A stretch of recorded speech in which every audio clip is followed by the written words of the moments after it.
Show cause ನೋಟಿಸ್ಗೆ ಕೊನೆಗೂ ಕೂಡ ಉತ್ತರ ಕೊಟ್ಟಿದ್ದಾರೆ ಶಾಸಕ ಬಸನಗೌಡ ಪಾಟೀಲ್ ಯತ್ನಾಳ್ ಅವರು. ನೋಟಿಸ್ ಬಂದು 72 ಗಂಟೆಗಳ ಬಳಿಕ ರೆಬಲ್ ನಾಯಕ ಆನ್ಸರ್ ಮಾಡಿರುವುದು.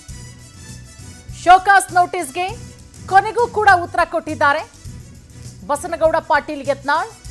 5 ಪುಟಗಳ ಮೂಲಕ ಶೋಕಾಸ್ ನೋಟಿಸ್ಗೆ ಯತ್ನಾಳ್ ಉತ್ತರ ಕೊಟ್ಟಿರೋದು. ಒಂದಷ್ಟು ವಿಚಾರಗಳನ್ನ ಕೂಡ ಹೇಳಿದ್ದಾರೆ ಅವರು. ಹಿರಿಯರ ಕಡೆಗಣನೆ ಬಗ್ಗೆ ಉಲ್ಲೇಖ ಮಾಡಿದ್ದಾರೆ ರೆಬಲ್ ನಾಯಕ. ಹಿರಿಯರನ್ನ ಕಡೆಗಣನೆ ಮಾಡಲಾಗ್ತಾ ಇದೆ ಪಕ್ಷದಲ್ಲಿ. ರಾಜ್ಯ ಬಿಜೆಪಿಯಲ್ಲಿರುವಂತಹ ಒಂದಷ್ಟು ಗೊಂದಲಗಳು, ಹೊಂದಾಣಿಕೆ ರಾಜಕೀಯ ನಾಯಕತ್ವ, ಹಿರಿಯರ ಕಡೆಗಣನೆ, ಈ ವಿಚಾರಗಳ ಬಗ್ಗೆ ಉಲ್ಲೇಖ ಮಾಡಲಾಗಿದೆ. ನೋಡಿ, ಗಮನಿಸ್ತಾ ಇದ್ದೀರಾ. ಬಸನಗೌಡ ಪಾಟೀಲ್ ಯತ್ನಾಳ್ ಅವರು ಶೋಕಾಸ್ ನೋಟಿಸ್ಗೆ ಉತ್ತರ ಕೊಟ್ಟಿರೋದು. ಒಂದಷ್ಟು ವಿಚಾರಗಳನ್ನ ಕೂಡ ಅಲ್ಲಿ ಇದು ಮಾಡಲಾಗಿದೆ. ಯಾಕಂದರೆ ಬಿಜೆಪಿಯ ಶಿಸ್ತು ಸಮಿತಿ ನೋಟಿಸ್ ಕೊಟ್ಟಿತ್ತು ಬಸನಗೌಡ ಪಾಟೀಲ್ ಯತ್ನಾಳ್ ಅವರಿಗೆ. ಆ ನೋಟಿಸ್ನ ಪ್ರತಿಯನ್ನು ನೀವೀಗ ಗಮನಿಸ್ತಾ ಇರೋದು. ಯತ್ನಾಳ್ಗೆ ಕೊಟ್ಟಿದ್ದಂತಹ ನೋಟಿಸ್ನ ಪ್ರತಿ, ಬಿಜೆಪಿ ಶಿಸ್ತು ಸಮಿತಿ ಕೊಟ್ಟಂತಹ ನೋಟಿಸ್ ಇದು. ಫೆಬ್ರವರಿ 10ನೇ ತಾರೀಕು ಕೇಂದ್ರ ಬಿಜೆಪಿ ಶಿಸ್ತು ಸಮಿತಿ ಶಾಸಕ ಬಸನಗೌಡ ಪಾಟೀಲ್ ಯತ್ನಾಳ್ ಅವರಿಗೆ ನೋಟಿಸ್ ಕೊಟ್ಟಿತ್ತು. ಆ ನೋಟಿಸ್ಗೆ ಈಗ ಯತ್ನಾಳ್ ಅವರು ಉತ್ತರ ಕೊಟ್ಟಿದ್ದಾರೆ. ಸುಮಾರು 5 ಪುಟಗಳ ಮೂಲಕ ಬಿಜೆಪಿ ಶಿಸ್ತು ಸಮಿತಿ ಏನು ನೋಟಿಸನ್ನು ಕೊಟ್ಟಿತ್ತು, ಆ ನೋಟಿಸ್ಗೆ ಉತ್ತರವನ್ನು ಕೊಟ್ಟಿದ್ದಾರೆ. ಒಂದಷ್ಟು ವಿಚಾರಗಳನ್ನು ಕೂಡ ಹೇಳಿದ್ದಾರೆ ಆ ಉತ್ತರದಲ್ಲಿ.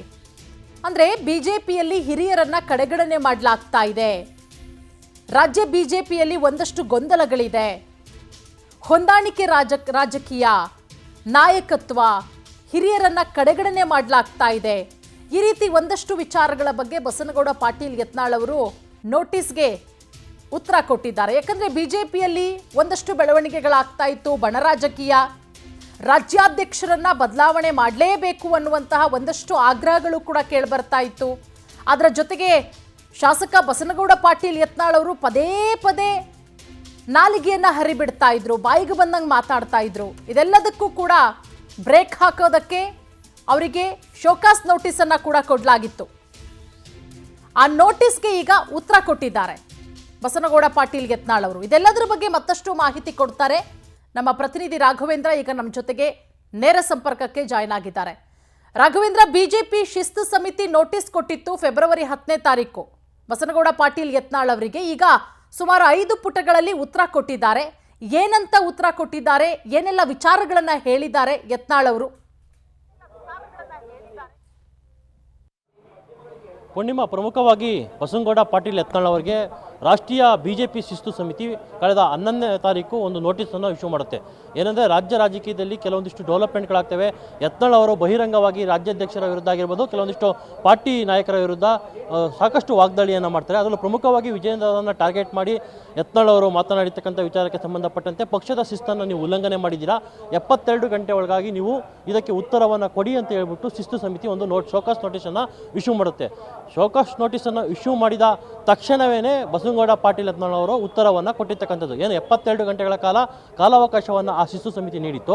ಆದರೆ ಅಷ್ಟರೊಳಗಡೆನೇ ಯತ್ನಾಳ್ ಅವರು ಅದಕ್ಕೆ ಕೆಲವೊಂದಿಷ್ಟು ಪೂರಕವಾಗಿರ್ತಕ್ಕಂಥ ಅಂಶಗಳನ್ನು ಸೇರಿಸಿ ಸುಮಾರು 7 ಪುಟಗಳ ಒಂದು ಉತ್ತರವನ್ನು ಏನು ಶಿಸ್ತು ಸಮಿತಿಯ ಅಧ್ಯಕ್ಷ ಏನಿದ್ದಾರೆ ಪಠಾಣ್ ಅವರಿಗೆ ಸಲ್ಲಿಕೆ ಮಾಡಿರ್ತಕ್ಕಂಥದ್ದು. ಇಲ್ಲಿ ಪ್ರಮುಖವಾಗಿ ವಿಜಯೇಂದ್ರ ಅವರನ್ನು ಟಾರ್ಗೆಟ್ ಮಾಡಿರ್ತಕ್ಕಂಥ ಯತ್ನಾಳ್ ಅವರು, ವಿಜಯೇಂದ್ರ ಅವರು ಅಧ್ಯಕ್ಷರಾದಾಗಿಂದ ಇಲ್ಲಿವರೆಗೂ ಯಾವ ರೀತಿ ಪಾರ್ಟಿ ನಡ್ಕೊಂಡು ಬರ್ತಾ ಇದೆ, ಅವರದೇ ಆಗಿರ್ತಕ್ಕಂಥ ಒಂದು ಭದ್ರವಾದ ಕೋಟೆಯನ್ನು ಕಟ್ಟಿಕೊಂಡು ಅವರಿಗೆ ಬೇಕಾಗಿರ್ತಕ್ಕಂಥವರನ್ನು ನೇಮಿಸಿಕೊಂಡು ಸೀನಿಯರ್ಸ್ ಲೀಡರ್ಗಳನ್ನು ಯಾರನ್ನೂ ಸಹ ಅವರು ಒಂದು ಅವಗಣನೆಗೆ ತೆಗೆದುಕೊಳ್ಳದೇ ತನ್ನ ರಾಜ್ಯಭಾರವನ್ನು ಮಾಡ್ತಾ ಇದ್ದಾರೆ. ಜೊತೆಗೆ ಪಾರ್ಟಿಯನ್ನು ಸಾಕಷ್ಟು ಕಡೆಗಣನೆ ಮಾಡ್ತಾ ಇದ್ದಾರೆ, ಸಂಘಟನೆಯಲ್ಲೂ ಸಹ ಸಾಕಷ್ಟು ಹಿಂದೆ ಉಳಿದಿದ್ದಾರೆ.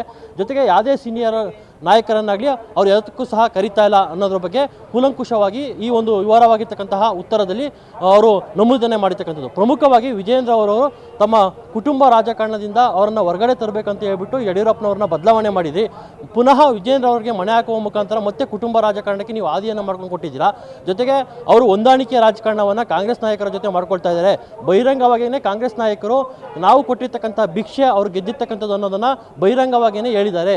ಈ ಎಲ್ಲವನ್ನು ನೀವು ಗಮನಿಸಬೇಕಾಗಿದೆ ಅಂತ ಹೇಳ್ಬಿಟ್ಟು ಸವಿವರವಾಗಿರ್ತಕ್ಕಂಥ ಉತ್ತರವನ್ನು ಯತ್ನಾಳ್ ಅವರು ಕೊಟ್ಟಿದ್ದಾರೆ.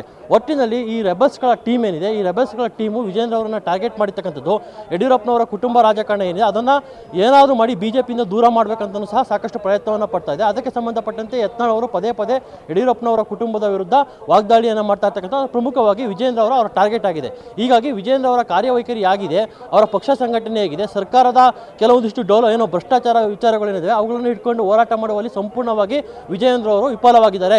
ಇದನ್ನು ನೀವು ಗಮನಿಸಬೇಕಾಗಿದೆ. ಜೊತೆಗೆ ಕೂಡಲೇ ಅವರನ್ನು ಬದಲಾವಣೆ ಮಾಡಿ ತಟಸ್ಥವಾಗಿರ್ತಕ್ಕಂಥ ವ್ಯಕ್ತಿಗೆ ರಾಜ್ಯಾಧ್ಯಕ್ಷರ ಪಟ್ಟವನ್ನು ಕೊಡಬೇಕು ಅಂತ ಹೇಳ್ಬಿಟ್ಟು ಅವರು ಸೂಚನೆಯನ್ನು ಕೊಟ್ಟಿರ್ತಕ್ಕಂಥದ್ದು. Purnima. Okay, thank you Raghavendra ತಮ್ಮೆಲ್ಲ ಮಾಹಿತಿಗಾಗಿ.